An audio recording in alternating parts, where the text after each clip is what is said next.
nagtatanong pala kay Idol. Yan, tatanong niya kung saan ko na pinagawa yung ano ko, yung disc brake sa likod.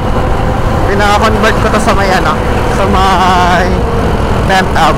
Ang nagastos ko dito is nasa 7,000.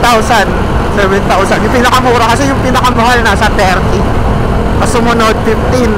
Kasi ito yung pinakamura 7,000. Mga ordinary lang, saka hindi siya gano'ng pulito. Ay, hindi naman sa pulito, tagal ko nagkamit eh. Natanong mo kung tumagal na ba sa akin. Oh, last year na to eh. Last year ko na ito pinakabit. So mag-iisang taon, hindi, isang taon na.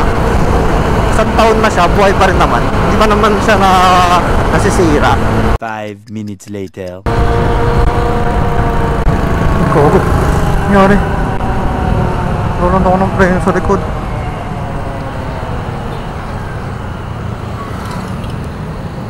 Nawala yung preno ko sa likod oh. Huh? No? Naka-disc brake ako eh.